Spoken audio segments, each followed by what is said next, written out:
Hello guys, कैसे हो आप लोग। मैं संतोष प्रजापति ऑनलाइन वर्चुअल क्लास में आपका हार्दिक स्वागत करता हूं, अभिनंदन करता हूं। गाइस, आज हम लोग विस्टास सेक्शन का third lesson journey to the end of the earth पे डिस्कस करेंगे, जिसे लिखा है तिशानी दोषी ने। डियर स्टूडेंट्स, ये जो तिशानी दोषी हैं वो साउथ इंडिया से बिलोंग करती हैं। तिशानी दोषी एक इंडियन बेस्ड डांसर हैं, साथ ही साथ कवि हैं, कहानीकार हैं और एक प्रसिद्ध एक रेप्यूटेड जर्नलिस्ट भी हैं। यह लेसन जिसका टाइटल है journey to the end of the earth कोई कहानी नहीं है, बल्कि तिशानी दोषी के जीवन का एक प्रमुख अंश है। उनके जीवन का एक रियल लाइफ अकाउंट है जो उन्होंने अपनी अंटार्कटिका महाद्वीप के यात्रा के दौरान फील किया था, उसको अच्छे से रूबरू महसूस किया था, देखा था। एक्चुअली इस लेसन के माध्यम से तिशानी दोषी ये बताने का प्रयास करती हैं कि किस तरीके से human development activities, deforestation, global change, global warming की वजह से हमारे इन्वायरमेंट को अत्यधिक नुकसान पहुंचा है। विशेष रूप से उस स्थान को इतना ज़्यादा नुकसान पहुंचा है जहां ह्यूमन आबादी अभी तक बसी नहीं, अर्थात अंटार्कटिका, जिसको श्वेत महाद्वीप कहते हैं। इस लेसन की शुरुआत होती है एक कनाडियन व्यक्ति से जिनका नाम रहता है Jeff green. Jeff green Canadian है। वे हाई स्कूल के जो स्टूडेंट्स हैं, जो टीन एजर हैं, इन छात्रों का एक प्रोग्राम बनाते हैं। प्रोग्राम का नाम रखता है स्टूडेंट्स ऑन आइस, और इस प्रोग्राम स्टूडेंट्स ऑन आइस के तहत वे एंड ऑफ द अर्थ यानी अंटार्कटिका पर जाने का प्लान करते हैं। तिशानी दोषी भी इस कार्यक्रम को ज्वाइन करती हैं। जेफ ग्रीन वास्तव में बच्चों को वहां इसलिए ले जाना चाहते हैं क्योंकि ये जो बच्चे हैं आज जो हाई स्कूल में, वे भविष्य के पॉलिसी मेकर हैं, ताकि वे स्वयं की आंखों से देख सकें कि ह्यूमन बीइंग की गलत पॉलिसी की वजह से हमारे इन्वायरमेंट को, हमारे अंटार्कटिका महाद्वीप को कितना नुकसान पहुंच रहा है। जेफ ग्रीन यह भी सोचते हैं कि घर में बैठकर, टीवी देखकर, किताबों को पढ़कर हम वास्तव में अंटार्कटिका का सही अवलोकन नहीं कर सकते हैं। दुनिया में जितने चेंजेस हो रहे हैं वो हम फील नहीं कर सकते हैं जब तक उन्हें अपनी नग्न आंखों से देख ना लें।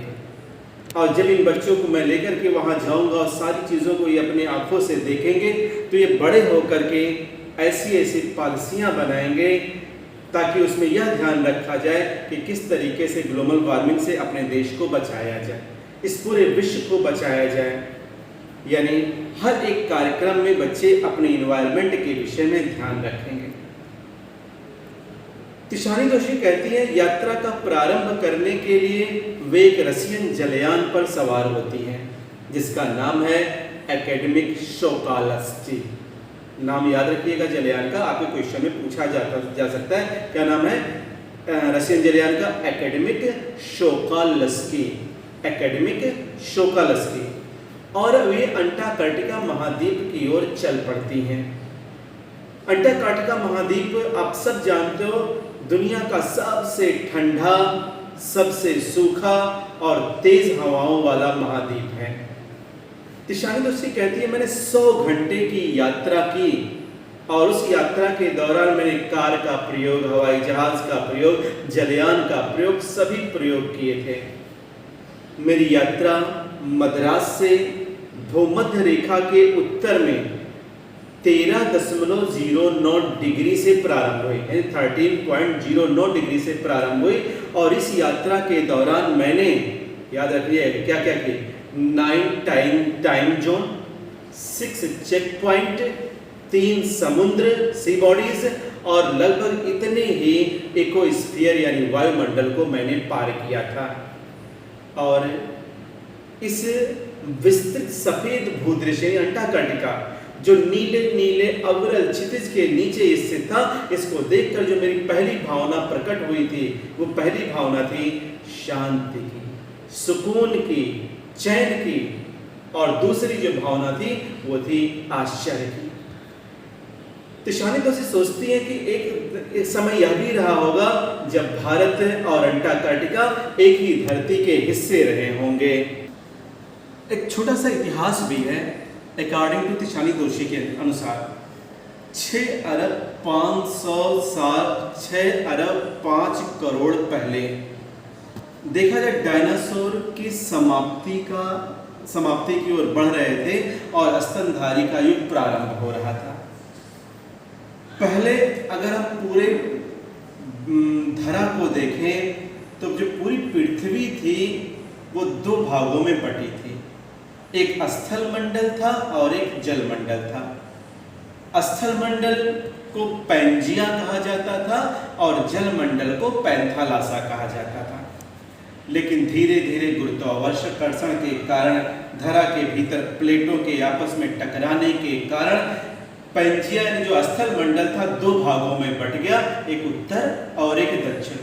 उत्तर जो था वो गोंडवाना लैंड कहलाया और दक्षिण जो था वो अंगारा लैंड कहलाया और हम सभी लोग गोंडवाना लैंड के ही हिस्सा हैं। और पृथ्वी का जो बहुत कुछ रूप आप देखते हो आज, बिल्कुल आज हमारे सामने वैसा ही है। यानी पृथ्वी का जो बहुत कुछ रूप ऐसा बना जैसा कि आज हम देखते हैं वैसा ही है। मैं तिशानी दोषी एक दक्षिण भारतीय हूँ, सूर्य उपासक हूँ, सूर्य पूजक हूँ। इसीलिए मेरे लिए इस स्थान पर यानी अंटार्कटिका पर 2 सप्ताह रहना, जहाँ 90% बर्फ का भंडार है, अंदाजा आप लगाओ कितना कष्टकारी होगा, कितना हृदय विदारक होगा। रक्त संचार है यानी ब्लड सर्कुलेशन और शरीर की भौतिक और रासायनिक क्रियाओं के लिए ही नहीं बल्कि कल्पना के लिए भी कितना कष्टकारी होगा। यहाँ दृष्टि की पहचान, यहाँ दृष्टि की पहुँच कभी कभी आप देखो तो सूक्ष्मतम हो जाती है और कभी कभी देखो तो विशालतम हो जाती है।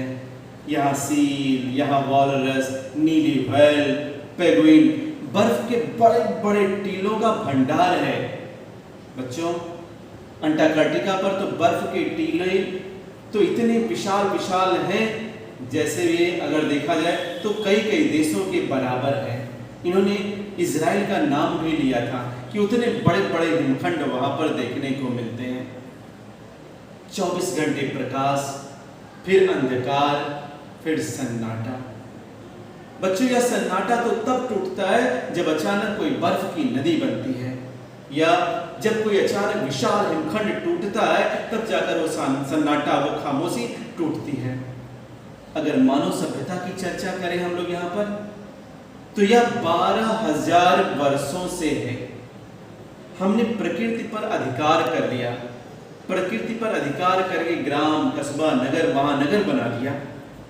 बढ़ती जनसंख्या के कारण सीमित साधनों के लिए हम लोगों को दूसरी प्रजातियों के साथ लड़ना पड़ा। खनिज तेलों के लगातार जलने के कारण, लगातार फैक्ट्रियों से धुआं निकलने के कारण पृथ्वी के चारों ओर कार्बन डाइऑक्साइड की एक चादर बन गई है और पृथ्वी का जो औसत तापक्रम है वो भी बढ़ने लगा है। और यही वजह है ग्लोबल वार्मिंग का, जिसकी वजह से हम लोग कह सकते हैं कि धरा पर ज़्यादा से ज़्यादा गर्मी पड़ने लगी, मौसम के परिवर्तन का कारण बन गया। और यही वजह है कि मैं जियोफ ग्रीन के साथ अंटार्कटिका को देखने के लिए उनकी टीम के साथ गई, ताकि मैं अपनी आंखों से अंटार्कटिका को देख सकूं, अंटार्कटिका को फील कर सकूं। अपने इस सरल पर्यावरण और जीवित प्राणियों की विविधता की कमी के कारण अंटार्कटिका अध्ययन, अंटार्कटिका शोध इन दोनों के लिए आदर्श स्थान रखता है। और किस प्रकार से पर्यावरण में होने वाले छोटे छोटे परिवर्तनों का बड़ा प्रभाव पड़ता है, ये सब देखने के लिए मैं स्वयं जियोफ ग्रीन के ग्रुप के साथ अंटार्कटिका पर जाने का निश्चय करती हूँ। अंटार्कटिका में हम लोगों के साथ हमारे जो क्रू थे, जिसमें 52 मेंबर्स थे, स्टूडेंट्स थे, टीचर्स थे, वहाँ पर एक रोमांचकारी घटना भी घटती है। वास्तव में जब हम लोग अंटार्कटिका वृत्त के पास यानी 65.55 डिग्री दक्षिण में पहुँचे, तो प्रायद्वीप और टेडपोल आइलैंड के बीच सफ़ेद बर्फ की पट्टी में हमारा जो जलयान था जिसका नाम था एकेडमिक सोलास्की, वो फंस गया, जिसके कारण आगे बढ़ना बड़ा कठिन हो गया। उस जलयान यानी एकेडमिक सोलास्की का जो कैप्टन था उसने निश्चय किया कि जहाज़ को लाओ वापस मोड़कर उत्तर की तरफ लेकर के जाया जाए।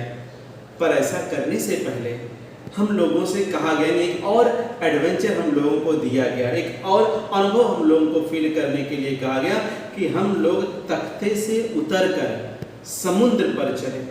समुद्र जो कई मीटर बर्फ की परत के रूप में परिवर्तित हो चुकी थी, कई मीटर बर्फ के नीचे सांस लेता हुआ नीला नीला नमकीन खारा समुद्र भी था, उस पर चलने के लिए कैप्टन ने हम लोगों से कहा। हम लोग बहुत ही सुरक्षात्मक ढंग से, माने कह सकते हैं ग्लेशियर को रोकने वाला चश्मा, सूट, शूज़, सब कुछ अच्छी तरीके से पहन करके पूरी तरीके से सेफ्टी की जो जो रिक्वायरमेंट थी उसे करके हम लोग तख्ते पर से उतरकर समुद्र के नीचे चले। 1 मीटर मोटी बर्फ की पट्टी पर हम लोग चल रहे थे और जिसके नीचे सांस लेता हुआ नमकीन पानी था, खारा पानी था।